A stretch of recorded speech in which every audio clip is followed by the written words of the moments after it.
Hey guys, Daily here. This past weekend I decided to play Plunder at a charity tournament that we have in the Minneapolis area. Thought this deck was pretty good. It has a fairly good matchup spread overall. It's not really terrible either, and then the Fiendsmith cards actually do like a lot of stuff to help this deck become better. It does do the benefit by the fact that Dark and Light are two of the most popular types in the format right now with Mitsu Yummy, and then it has like an overall okay Drake Double Tail matchup because you kind of just like match their types really well and you can overwhelm them because you're playing a similar game plan. Yours is a little bit slower, but I will say like the Fiendsmith cards do give you a nice edge, so does the extra utility the deck has. So I'm going to go into it, I'll kind of explain the combos and why this deck like works. But first off, we played 3 Whitebeard, 3 Golden Hair, 3 Bluebeard, 3 Black Eyes, and 1 Redbeard. And then I played 3 Field. I don't think I would do it again. I wanted to play up count a little bit because I thought it like playing, I didn't want to draw as many bricks in the deck as I did, but I don't think it really mattered. I was like, because every time I lost is like when I drew this card in multiples pretty much, or I just only drew hand traps. And then we played the 1 booty to go with. After that, we played our Fiendsmith package, so 3 Engraver, 1 Lacrima, 1 Lurie, 1 Tract, 1 Saint, and 1 Paradise. You have to play this just to play around Droll. It's popular in the format. I just didn't want to get Drolled. And I'm playing an only Fiend deck, so it doesn't really matter if I can't attack. Because if I can't attack with anything but Fiends, I think the only non-Fiend in my deck is Little Knight, so it doesn't really matter. 3 Ash, 3 Veiler. I think this was incorrect. This card felt bad. I really wish it had been Droll like every time I drew it. If it had been Droll like any of the times I drew it, it would have been just like infinitely better card. I probably would have won those games if I didn't win them. Never really felt like great. It was okay. 3 Fua, just mandatory. I played 3 Nib. I'm not sure if I would again. It does. The Mitsu Yummy deck is really scary, but if you like, you have to have like Droll Nib to beat it. So I think going forward, I'm just gonna main Droll and call it good, and just swap that with the Veilers pretty much. 3 Imperm, and then I played the obligatory called by Talents. Yeah, nothing crazy there. Pretty just straightforward. At least I think straightforward. Plunder Fiendsmith deck. Nothing too crazy. I think the ratios are fine.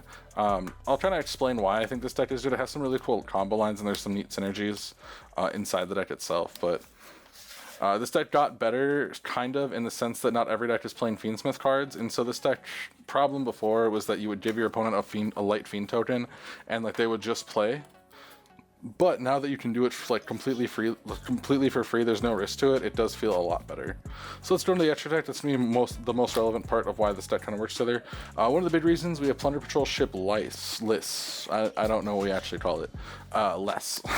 This card is a Light Fiend fusion, which is very convenient because it means you can sequence for it. Its effect is that it's a negate by discarding a Plunder, which is pretty good. If it's equipped, it's a negate by discarding a Plunder, and then it searches another Plunder card. Really strong card, one of the best cards in the deck. It also can special summon a Plunder monster that is attached to it. So it's kind of your standard go-to line, and we'll show why that's important here soon. After that, we have 1 Plunder Patrol Ship Jord. This is the other card that's important for like how these line up into the Fiendsmith. This gives both players a token. It can be a Fiend monster, and it is either a light. It is whatever type you choose. So light is the most obvious one because this is the best card in the actual Plunder archetype. So the gimmick with this is that you would go for Jord. Jord adds a monster back to hand, so normally it's a Plunder name. And then you go Jord effect, put itself back to give both a token, and then you turn that token into a Requiem and you play your Fiendsmith line. And then from there you're able to go like the kind of standard line from before, so you go Requiem, you can just play Fiendsmith, and then you're able to play Plunder afterwards because you can just turn one of your Plunder names into a Blackbeard. So that's kind of like the gist of what the deck is expected to do or trying to do. There's some like weirdness with it because like the Plunder cards do lock you fairly often, so you kind of have to play a little strange, which I did mess up on a couple times. I think it's kind of weird to play it that way. It is a pretty complicated deck because there's a lot of triggers, a lot of things going on, but it is very enjoyable. After that, we played our 2 Blackbeard. This is all you can fit, unfortunately. I love playing 3 of this guy because I love him, but yeah, you can only fit 3. Luckily with this build we can shuffle him back, which is nice. We played 1 Brand and then 1 Morik. You can't really play more. I would have loved to play 2 Morik. It did come up fairly often. I had to shuffle it back, but what do you do?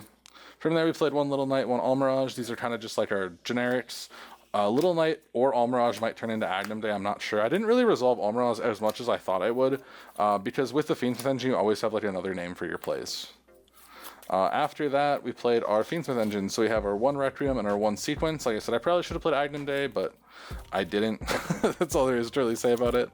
After that, we have our fusions. So we play the 1 Lacrima, the 1 Desiree, and the 1 Princess. And I'll go over why that's important here soon. And then after we played 1 Wave King. Pretty standard there, just to stop the nib that comes down against this deck, because this deck's okay into Nib, but not like amazing into it. After that, we're going to side deck quick. So first off, we played 3 Droll, 2 Phantasme, 2 Bell, 1 Perulia, 3 Droplet, 1 Feather Duster, 3 Evenly. I thought Perulia was like semi-mid this format. A lot of the decks were link spamming, but most of them could play specifically only from the deck if they wanted to, so I wasn't sure if it was great. I also only own one, and I didn't want to pick up more. It might have been swapped for the Phantasme. I didn't bring these in too much, but they were okay. We had Bell. This probably would go in the main from now on. This card's really good. I basically brought it into everything. Same with Droll. For the most part, Droll should just be in the main, honestly. It's just so strong right now. It is a little weird with Plunder, because it does conflict with how you want to play your deck on your opponent's turn. So you may not, it might just be main these, play this for when you go second, or if it's really good against matchup. From there, I played Breakers after that. I thought like the droplets were really strong. I mostly sided these in, well, not this. These were sided in for going first most of the time. Rather than play like more engine cards, I figured, okay, I'll just play more hand traps to spread my matchups, because I have so much non-engine space in this deck, and I'm like, being able to specify my non-engine for matchups was more valuable to me than having like dedicated go first cards. This deck's already pretty strong when it goes first. So 3 droplets, 1 Feather Duster, 3 Evenly. The logic here was like, this is really strong in the format. This is really good into like Draco Tail and just some other random matchups. Like matchups I'm not going to put Nib in against. Like I put it in against Mitsurugi if I don't expect to have to go battle phase, which this deck doesn't really have to normally. It has pretty good removal options. And then Feather Duster is like generic spell and trap removal. Nothing crazy there. Alright, yeah, so that's the deck list. It felt pretty good. I didn't really have any like major complaints. I would say like